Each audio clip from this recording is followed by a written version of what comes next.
Imagine this for a second. You're one of millions of Americans staring at your health insurance bill for next year, and the premium is set to double or triple, maybe even quadruple. It's the kind of increase that just completely demolishes a family budget. It's a devastating prospect for so many people. Right. Now, while you're worrying about that, picture a group of MAGA Republican senators and Congress members. They hold a secret meeting this morning, a meeting that was supposed to be the meeting. The one where they finally deliver on the healthcare plan they've been promising for, 8 years now? Exactly. Years and years of promises. And what's the outcome of this big secret meeting?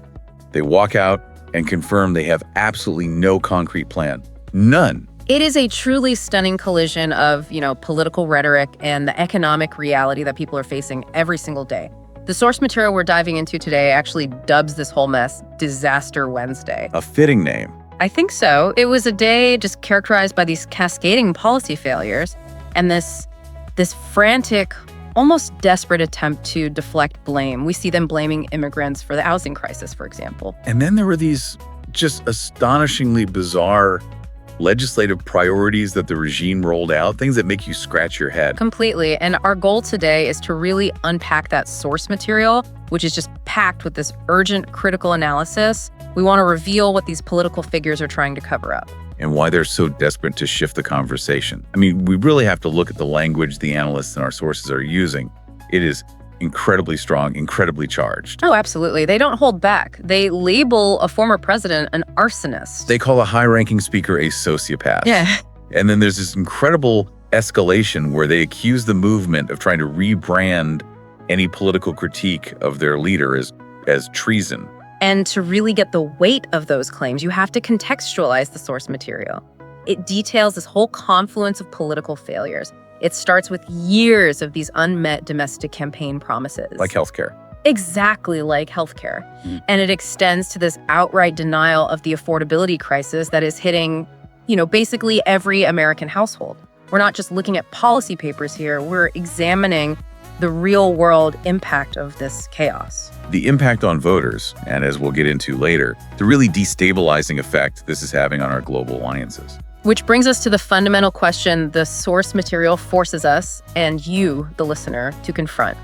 It's crucial for understanding this political moment. Which is? How can a political movement claim, on one hand, this massive economic victory boasting about an A++ economy, while on the other hand, they are actively admitting to failing on the key issues voters care about? Healthcare, housing, the cost of living. Things that affect tens of millions of people daily. And what happens when deflection, when blaming someone else, becomes your primary, maybe your only tool of governance? We are going to unpack that failure piece by piece. Let's do it. Okay, let's start with the big one.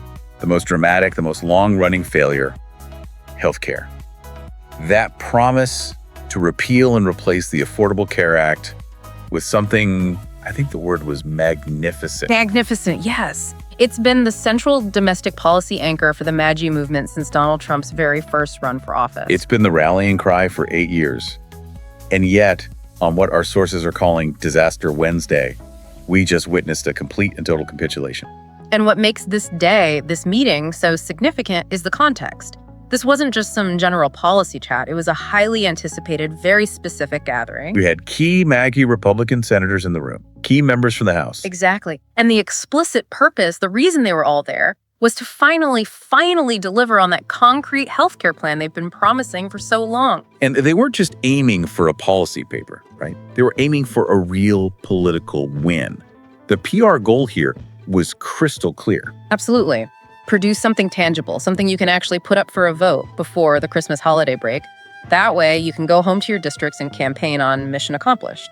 It was supposed to be the capstone to their entire legislative year, the big win they could point to. And instead, what's just astonishing is the immediate, almost casual admission of failure.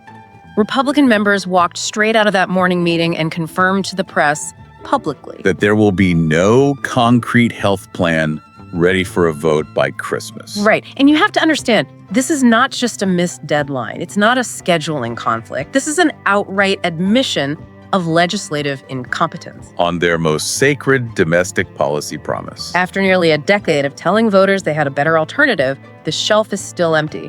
All they could offer was this vague hope that a plan might emerge soon. Which is Washington speak for "we have no clue." It's political code for "we have absolutely no idea how to solve this, and please stop asking."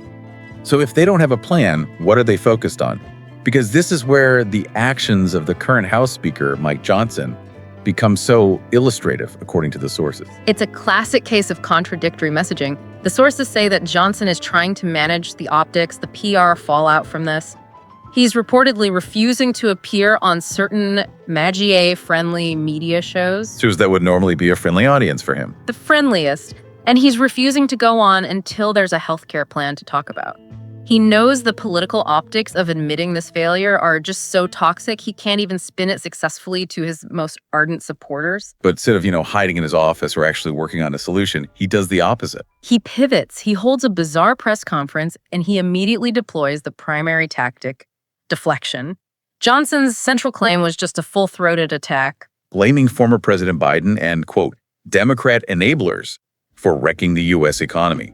He even said that Democrats' newfound concerns about affordability are, and this is another quote, "dispatently absurd." And you have to remember, those concerns about affordability aren't newfound. They're driven by real, measurable data that everyone is experiencing. And this kind of behavior, this blatant denial of reality, is precisely why the source material uses such extreme language. It's why analysts in the source label Speaker Johnson a sociopath. It's a heavy term, but they use it to describe what they see as a relentless, continuous stream of lies. Claims that contradict not just objective data, but the very economic foundation that his party inherited. The analysis frames it as a deliberate attempt to gaslight the entire electorate on a massive scale. And right there, in that press conference, is where the party's true priorities are just laid completely bare. A reporter asked a critically important question. A simple, direct question. She asked if the eventual hypothetical healthcare plan that might appear someday, would it include federal bans on abortions or restrict women's access to reproductive care? Now, if your priority was genuinely economic, if it was about coverage and solving the crisis of skyrocketing premiums, that question is a distraction, you'd brush it aside. You'd say, we're focused on costs right now. But that's not what happened. Not at all. The response from Johnson was the exact opposite. He gave an immediate confirmation of support for advancing pro-life provisions. So the core of the economic promise, the thing they've been talking about for 8 years, is completely abandoned. But the social control agenda... That's confirmed without a moment's hesitation. Absolutely. He immediately prioritized the social policies over the foundational economic framework that voters were actually promised. Specifically, he confirmed support for reinforcing the Hyde provisions. He called the restriction of taxpayer dollars from funding abortion a well-settled principle. And for listeners who might not be deeply familiar with this, the Hyde Amendment is a long-standing legislative rider. It prohibits using federal funds to pay for abortions, except in very narrow cases like rape, incest, or when the mother's life is in danger. So if we just step back and look at the whole picture here, what does this tell us? It tells us everything. The analysis in the source is clear. The party cannot produce a viable economic or coverage plan that delivers on their central promise to voters affordable, accessible healthcare. But they can, and they did, immediately confirm their dedicated intention to include strict social policies that fundamentally alter medical access for millions of women. The source material frames it perfectly. The agenda is social control first, economic competence second, if it exists at all. This failure to produce a plan isn't some minor scheduling error. It's a symptom. It's a symptom of a much deeper policy negligence, and it's driven by a completely different set of legislative priorities than the ones they campaign on. And that healthcare failure, it just bleeds directly into the second major pillar of this Disaster Wednesday, which is the grand lie about the state of the American economy. The core lie, really. Yeah. I mean, Donald Trump's rhetoric, especially in recent public appearances, has reached a level that the sources basically describe as delusional. His core claim is that the affordability crisis, the high prices you see every day at the grocery store, at the gas pump, is nothing more than a hoax. A hoax. It's a claim that stands in stark contradiction, not just to everyone's lived reality, but to the economic data that's documented in the sources we're looking at. It's crucial we give the context the sources provide here.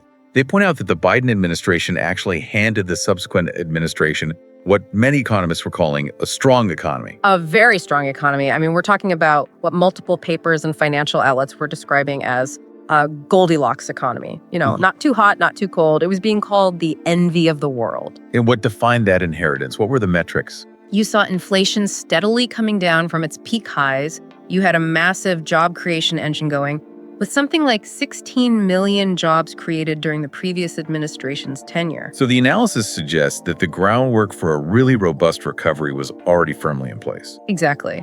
And the source material's critique here is so sharp because the political path forward should have been relatively simple. Essentially, just keep this thing on autopilot, don't mess it up, celebrate the existing stability. But instead, the source labels Donald Trump the arsonist who inherited this incredibly strong economic situation and just blew it all up. That's a powerful metaphor. It is, because it implies it wasn't just mismanagement or a mistake. It implies a deliberate, almost explosive destruction of existing economic stability for some kind of political end. And that really is the core lie, though, the source material is trying to highlight this act of claiming unparalleled economic strength, while at the same time actively undermining the foundations of household budgets and consumer confidence. Which brings us directly to the voice of Senator Bernie Sanders. His critique, as quoted in the source, just cuts right through all the political spin and speaks directly to that painful lived experience of the American public. Right. When he was addressing Trump's claims of an A++ economy, Sanders had that famous retort. He said, if this is an A++ economy, God help us if we ever get to a B or a C. And that one simple statement, it just validates what everyone is feeling. Sanders highlights how people know Trump is lying because they're seeing the verifiable, painful evidence in their daily financial lives. This is where we connect the dots right back to that healthcare failure we just talked about. Let's focus on those real-world impacts that Sanders details, because this is what makes that hoax claim so infuriating to the average person. We aren't talking about abstract figures on a spreadsheet. No, we're talking about people getting letters from their insurance companies. Notices that their premiums for the Affordable Care Act are going to double, triple, or even quadruple. A 200 to 400% increase. I mean, that's not an inconvenience. That fundamentally demolishes a household budget overnight. It forces absolutely impossible choices. Do I pay for my family's medical care, or do I buy groceries this week? And the pain points go so far beyond just healthcare. Sanders points out that people are confronted daily by the outrageous prices in the grocery store. That's the persistent, sticky inflation that hits every single family, regardless of their income bracket. And then there's housing. Housing costs are skyrocketing nationwide. Rents are completely unaffordable in most major cities, and mortgage rates are so high that purchasing a home has become a distant dream for most first-time buyers. And then you see the longer-term impacts of that. Kids can't afford college without taking on just crippling amounts of debt. And maybe the most damning statistic the source uses to illustrate the true health of this so-called A++ economy is that 60% of Americans are living paycheck to paycheck. 60%. Just think about that. If 6 out of 10 people in the country are unable to weather a minor emergency, a car repair, a medical bill, without facing potential financial ruin, you do not have an A++ economy. No, you have an economy that's designed to only benefit the people at the very, very top. And the source connects the dots brilliantly on Trump's skewed perspective. It asks the question, why would he be so disconnected from reality that he calls this a hoax? And the answer is simple. Because, as the analysis states, he hangs out with his billionaire friends all of the time. His entire perspective is defined and reinforced by his immediate peer group. And for those billionaire friends, the source makes it clear he is an A+ president. Of course he is. They're getting richer and richer through massive tax cuts and deregulation. They're consolidating wealth at the top while everyone else struggles to keep up. So the analysis highlights this complete and total disconnect between the ruling elite and the vast working and middle class they claim to represent. To them, the affordability crisis isn't a policy failure they need to solve. It's simply invisible because it doesn't affect their day-to-day lives. The core lie is sustained because their bubble remains perfectly intact. So when they're faced with this undeniable reality of the affordability crisis, especially the soaring cost of housing, what do? They engage in a classic, immediate, and extreme deflection strategy.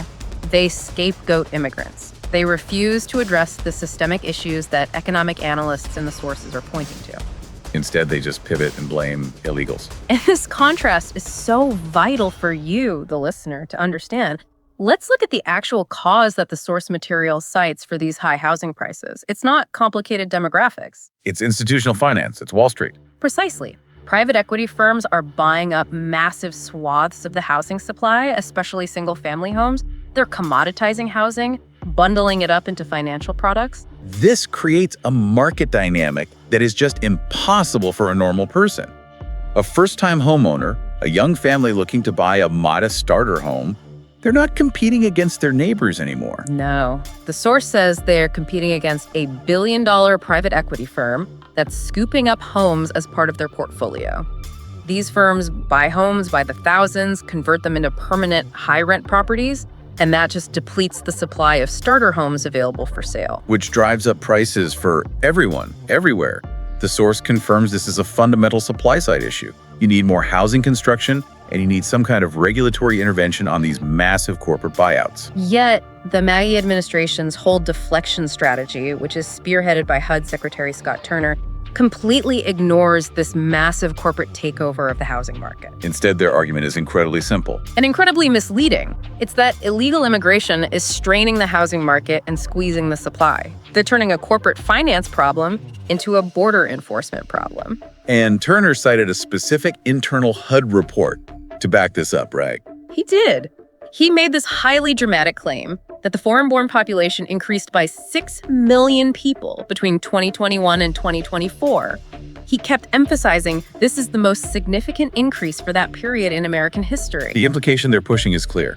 It's that this rapid, unprecedented population growth is the primary driver of housing shortages, not the institutional investors who are buying up neighborhoods. And the rhetoric from the administration, it escalates from that implication to an outright accusation. It does.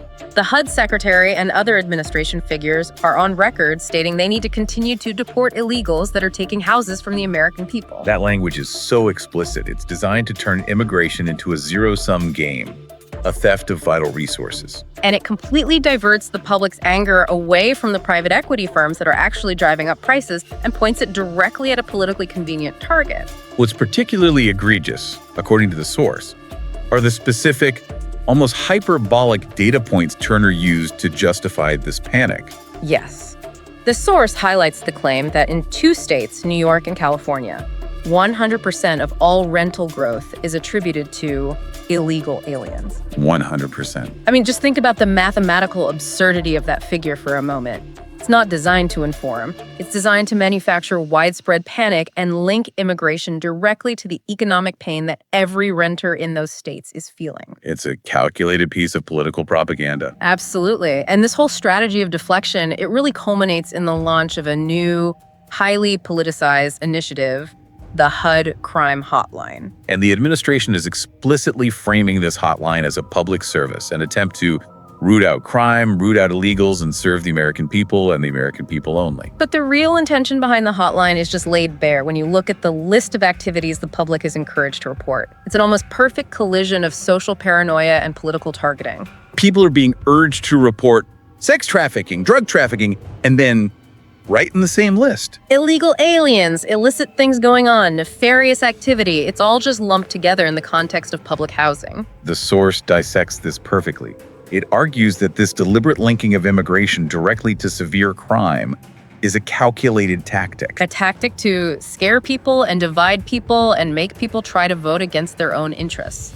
They are transforming a complex structural economic challenge into a simple crime and immigration enforcement issue.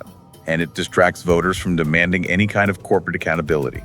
And here's the overwhelming irony the source points out, which just completely undercuts the administration's stated focus on law and order. While they're using this crime hotline to generate fear and root out supposed criminal aliens. This very same regime is simultaneously pardoning major drug traffickers and fraudsters. The hypocrisy is the key takeaway.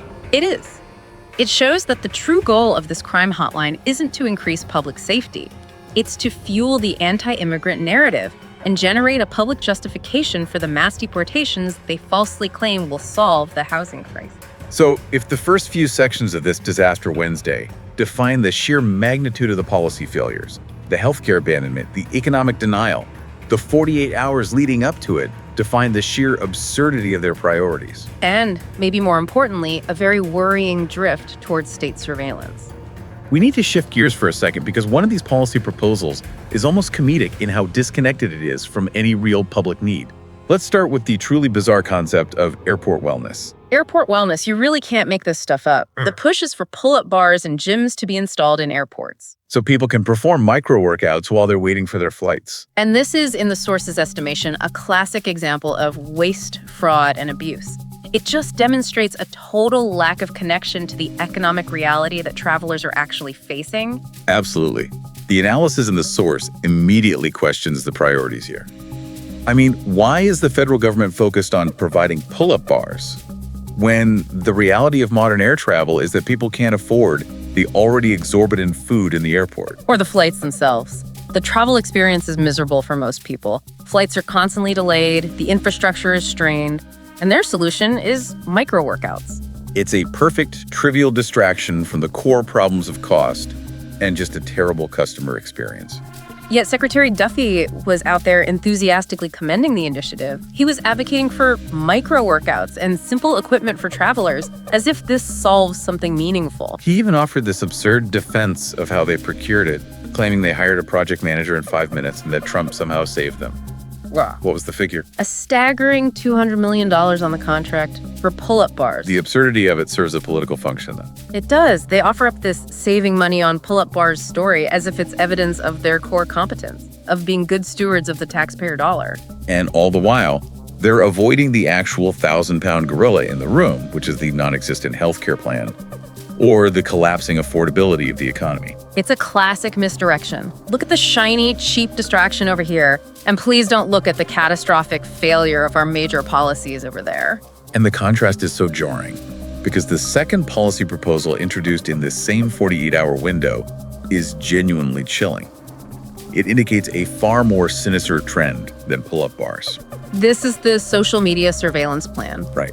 This policy would mandate a massive intrusion into people's personal history. Tourists coming to the United States, regardless of where they're from, must submit their social media history for the past 5 years.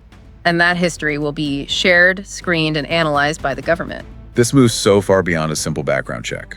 This is continuous digital surveillance. And it applies to essentially anyone seeking entry: students, business travelers, tourists. 5 years of your private digital communications, your photos, your likes, your history, all compiled and handed over to government agencies.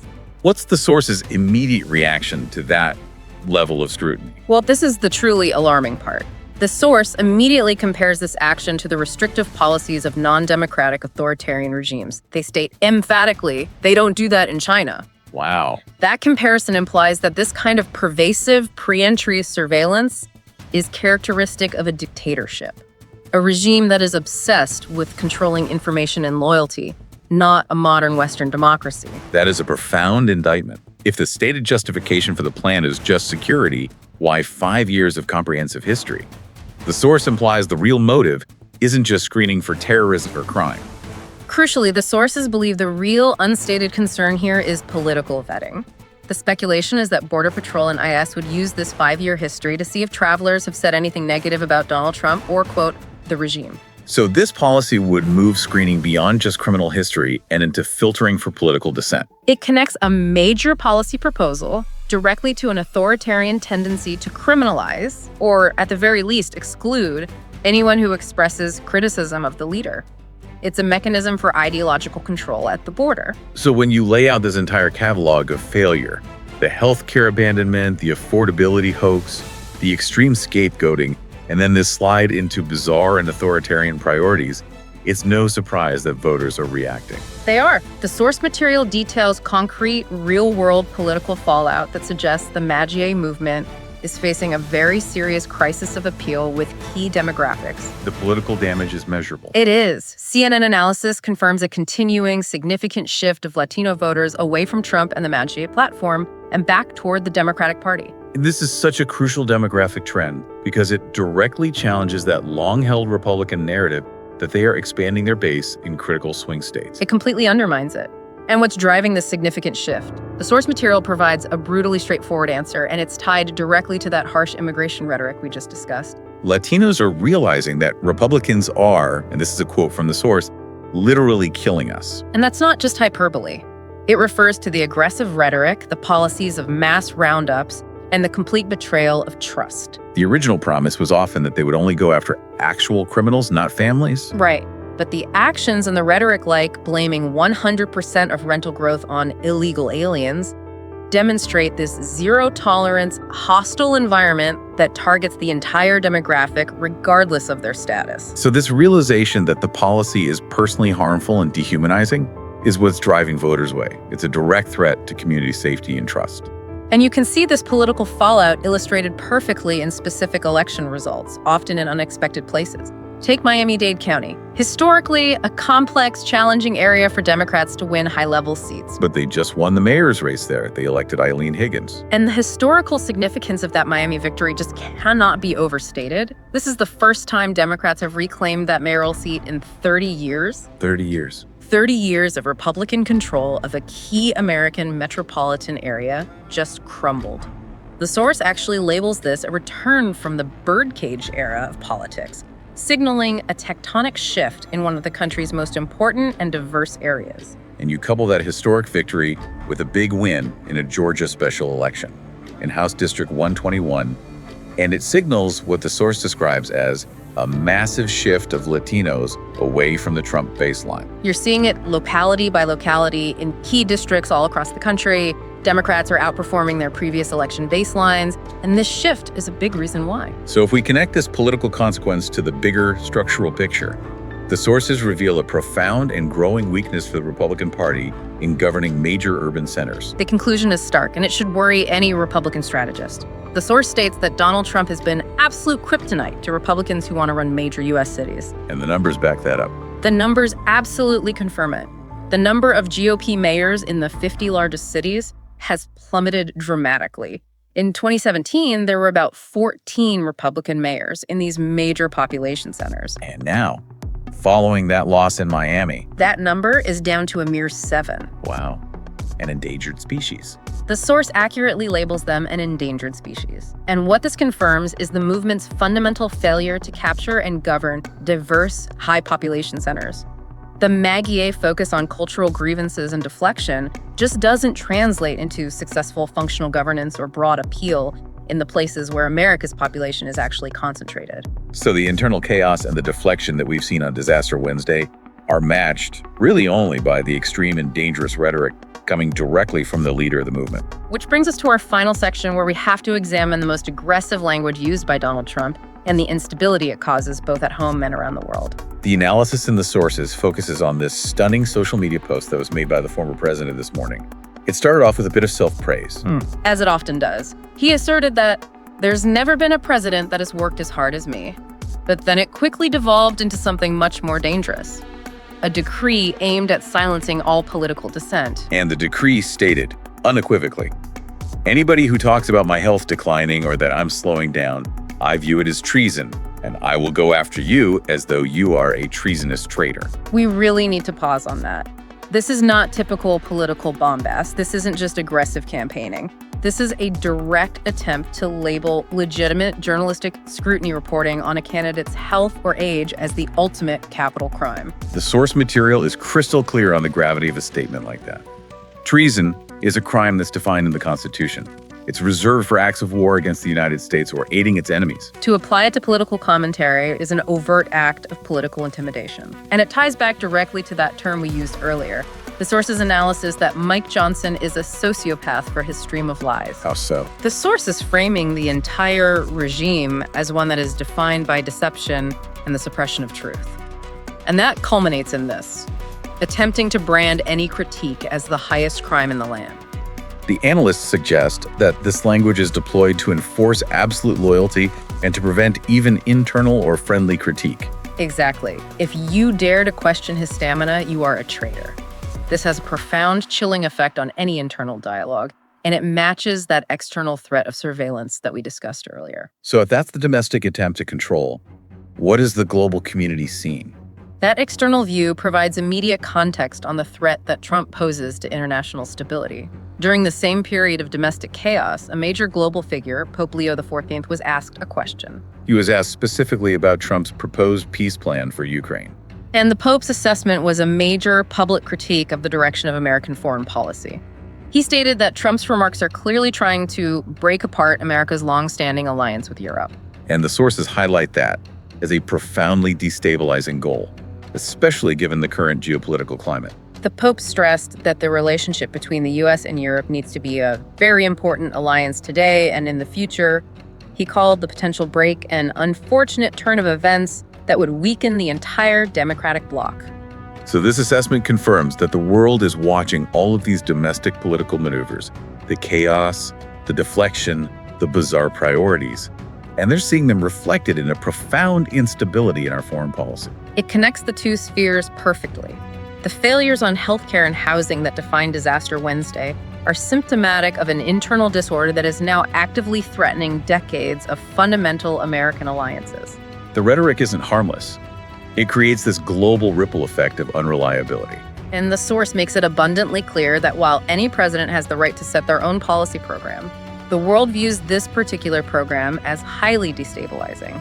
It confirms that the failures at home, the incompetence, and bizarre priorities are not isolated incidents. They're symptoms. They're symptoms of a regime that is also willing to dismantle the very bedrock of the Western alliance system for what appears to be short-term political gain.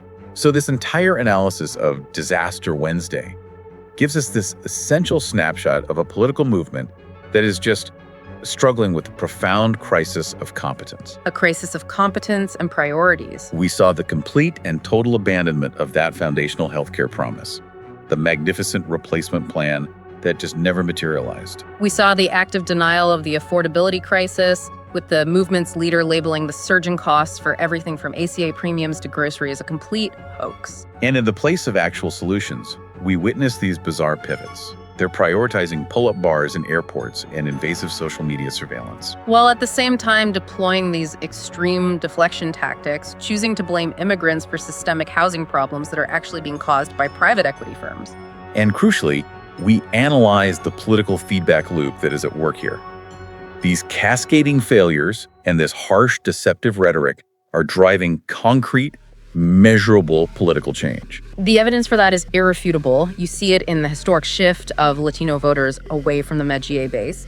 You see it in the near eradication of Republican leadership in major American cities. It confirms that this approach is failing to govern, and it's failing to expand its electoral map in key areas. So if we connect the explicit attempt to brand all political dissent and criticism, even just questioning a leader's health, as treason, with the implementation of invasive surveillance policies that are historically associated with authoritarian states, like the mandatory 5-year social media checks for tourists, a fundamental question emerges. Are the policy failures we saw on Disaster Wednesday, the chaos, the distraction, the complete lack of a plan, are they not just accidental incompetence? But rather, are they a deliberate method? A strategy used to distract the public while the fundamental principles of governance and democracy are being redefined behind the scenes. What happens to a nation when a political leader simultaneously labels the legitimate, verifiable economic struggles faced by 60% of the population a hoax? And calls the people who point out his failures treasonous traitors. That dangerous intersection is the real story here. And it's one that affects the security and the future of every single voter, regardless of where they stand politically.